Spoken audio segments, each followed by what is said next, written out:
Well, Tommy, we're back again, just back from Costa Rica. Tell everybody what you thought about that trip. I thought Costa Rica was exciting. And first of all, it's great to be back.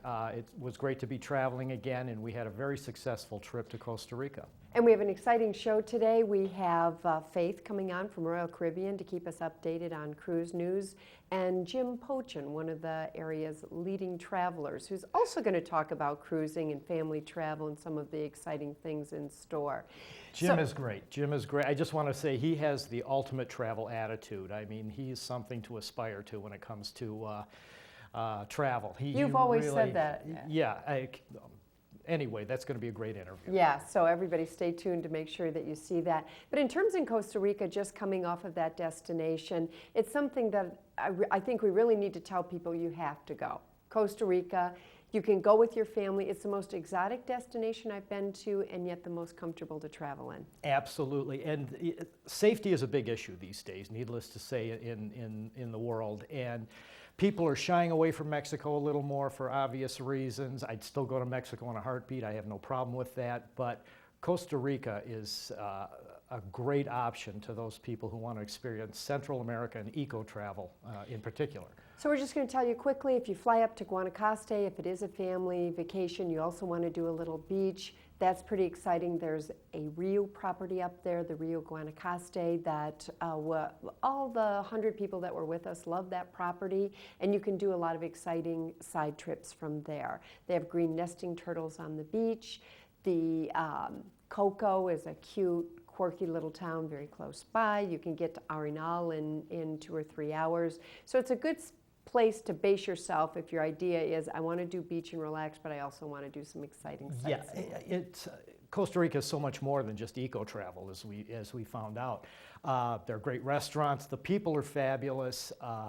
The Rio, which is an all-inclusive property, which is very popular these days. And did you know, Joy, that all-inclusive properties turn 60 years old this year?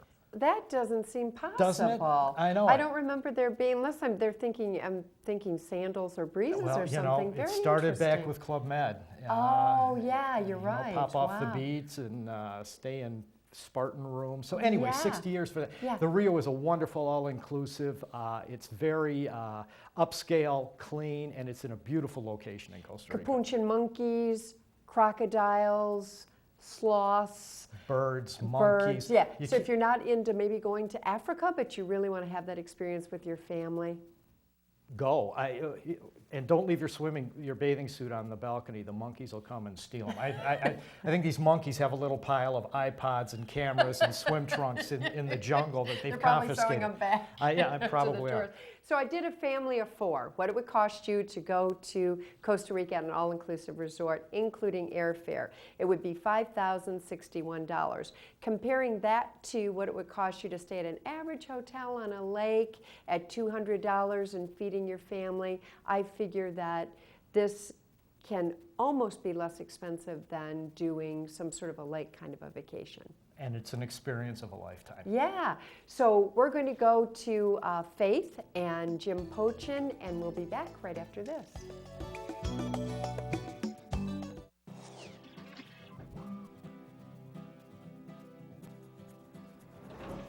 If you haven't donated blood before, or it's been a long time since you have donated, please come out.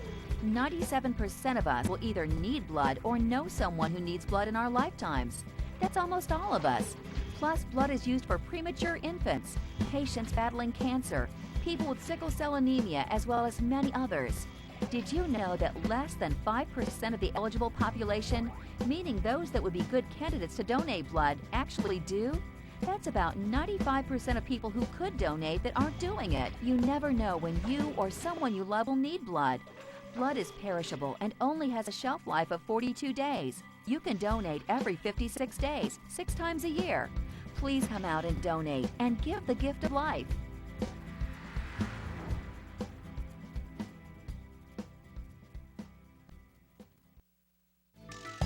Hi, Faith. Thank you so much for coming back again. I'm excited to be here. And it's Faith Sudkiss, and you're the Business Development Manager for Royal Caribbean Cruise Lines. You got it. Yeah, and thank you so much again on behalf of the whole community for sponsoring the show and making it possible for us to have a local travel show. Well, you know, it's our partnership that really transcends into this show. So I'm so excited to have a partner like you, Joy, to do this show with. Well, and I think a partnership is really something that's developing in the travel business. A lot of vendors and cruise lines realize that you need travel agents to help people sort through. You have 23 ships. We absolutely do.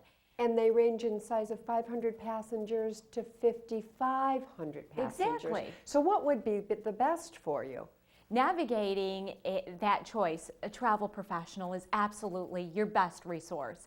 Stay off the internet. See Joy or go to Classic Traveler or one of your travel professionals in Michigan. And they will definitely understand your personality because every ship has a unique personality. Every cruise line has a unique personality. And who best to match up that cruise line, that cruise ship with you? And you know, that's one thing that I think when you sell travel, well, we've had this company 30 years, you have the experience, the insights to be able to direct people, ask the right questions and get them to, because I think traveling is the most wonderful thing you can do as an adult or as a child. Absolutely. The world is open to you.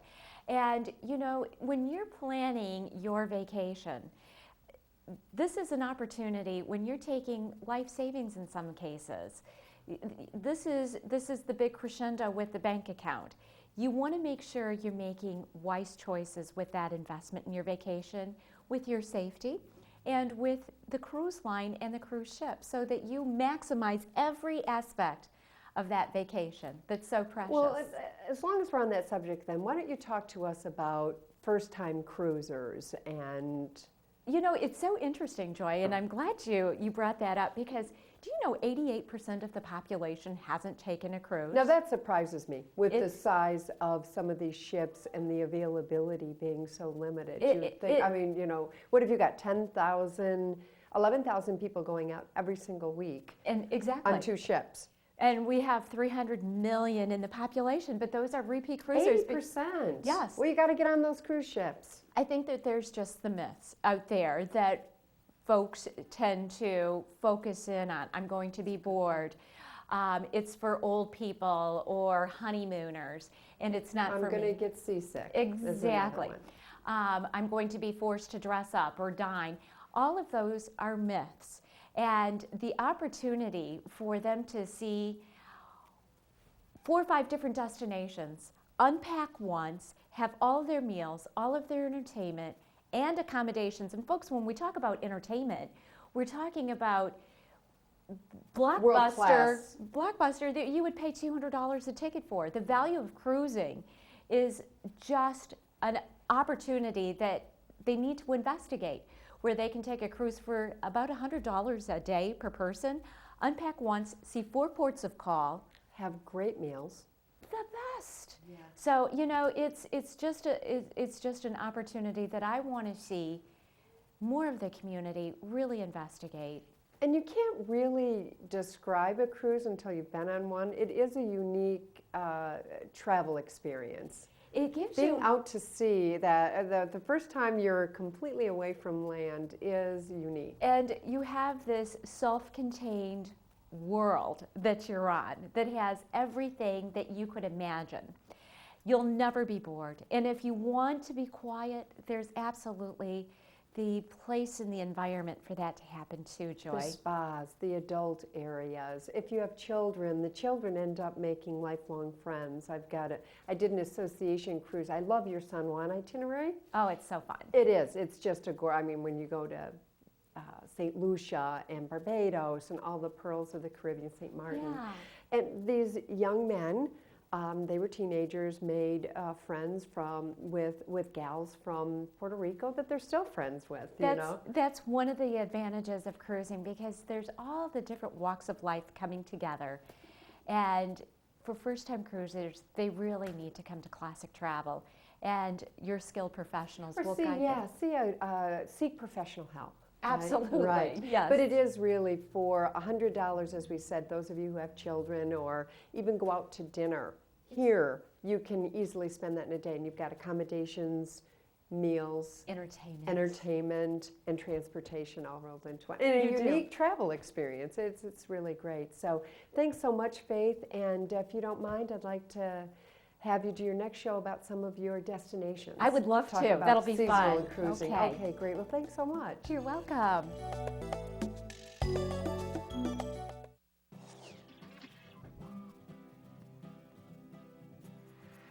Okay, the blood drive is in a few days. Here's what you need to do to prepare your body for the best donation experience possible. Start stocking up on iron-rich foods like green leafy vegetables, lean meats, nuts, and berries. Here's a list of iron-rich foods that you can eat.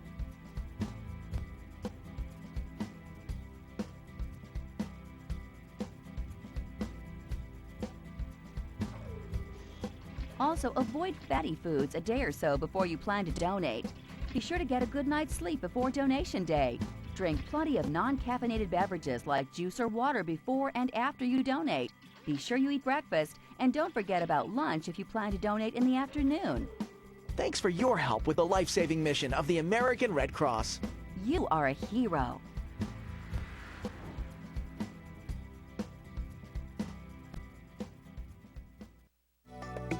Well, I'm really thrilled today to have what I think is one of the best traveled people, not only in the community, but probably in the country. Jim, thank you for coming on today. Jim Potchen is a distinguished professor at Michigan State University. You've been at Michigan State University for 40 years, and I think everyone will agree you've been a very important part of a lot of good things that have happened at Michigan State University, and also the chair of radiology for 35 years. Those things have taken you around the world, Jim. Could you just share with us some of the places you've been and some of the significance of your travels? Thank you very much for your kind sentiments. I appreciate the pleasure of being here. And I have traveled the world, that's as you say. I've been in most countries of the world. I've worked for a lot of different governments of the world, a lot for the United States Department of State and different units, Department of Defense. And I've enjoyed a tremendous opportunity to explore the dimensions of the human experiences. There's a lot of people out in this world who live different lives than we do, and every one of them can teach us something, and I love to learn. And what, of all the countries you've been to, Jim, what was the one that was most surprising? Home. That's one of Tom's favorite lines of yours, is what your favorite place in the world is, and that was home. That's home. And that's really true. That's Actually, half the fun of traveling. Actually, it's where I am now. Yeah. I always like where I am because that's all I can do is like what I do and like what I am, and it's my choice. But you've been in 90 countries Yes. worldwide. Yes. And what are some of the people that you've met that are exceptional? Well, everybody I meet is exceptional because every human being is quite exceptional. I meet a lot of people who act, you come onto you, they may be impoverished, but they've all taught me something. And I've spent a lot of time in different countries seeking to develop their assets, which are all human capital. And what about the project that you were on that had to do with atoms? Yeah, I worked for the Atoms for Action program for the United States, which is essentially an agreement the United States had with other countries after this came on in 1950s, when it was agreed that if they wouldn't work to build the bomb, we'd teach them peaceful uses of the atom. And nuclear medicine was a dominant area, and I was president of the Society of Nuclear Medicine. Indeed, I was the first chairman of the American delegation for the first World Congress on the peaceful uses of the atom in health that was held in Tokyo. But I've worked for them, and what we would do was we'd go to these countries and they'd set up a swimming pool reactor, and we would spend a month and try to teach them about what we know about nuclear medicine. And of the countries I've been to in that, for example, Korea was very interesting. I enjoyed that immensely. I got to learn a lot about the Korean people, and I've had some fantastic experiences there. In Korea in particular? Well, in Korea, I flew there and they treat you pretty nice. And I was on a plane flying to Seoul Airport, And I was a dignitary, apparently. They had me in first class, and they made me stay on the plane till everyone else got off. And then they got me off, and I didn't realize this, but they had kind of the red carpet treatment. They brought a car out to underneath the wing of the airplane, and they got me to their car, and it was all, the crowd was looking back at me. Why was I so important? And it made me feel like something. Yeah. And this car was a little bitty Korean car, and I didn't fit in it. And they tried to push me in. One guy pulls me from one arm, and another guy pushes me, and I couldn't get in it. And I went back and forth. That must have been humiliating for the Koreans, because They felt very bad. Oh yeah, they're quite into They finally went out and got an ambulance and put me in the back of it. That's just one of the many stories I could tell. And what about the element of religion and culture? What are some of the things that you think you should share with people about? Well, I think the elements? diversity of the belief in eternity is really a remarkable thing to look at in people. And you can talk to the Buddhists in Thailand, who I went to. We had Buddhist ceremonies of all types, and I know a lot of people there, and they're wonderful, peaceful people, very peaceful. I also spent time in the Shinto ceremonies in Japan. I think where I have had the most experience has been in Islamic countries. Indeed, on 9/11, I gave a talk at Michigan State on the diversity in Islam, since I'd worked in 11 different Islamic countries. And when you appreciate, Islam is not a one monotheistic religion where they have the Pope telling you everyone what to believe. Everybody reads the Quran, and everybody knows the Quran. And they memorize the Quran. So Jim, as far as suggesting to people, you know, people are a little concerned these days about, are places safe, should I go? What would you have to say about that? I've been around in different wars, from revolutions in Bolivia to the Six-Day War in Egypt. And I would suggest that go in there and be peaceful and smile. And be cheerful and happy with everything that comes down the pike. And no matter what happens around you, smile. It's so interesting you should say that, Jim, because I'm giving a talk at Kaleidoscope on Friday, and one of the things in my Kaleidoscope was going to be smile, it confuses people.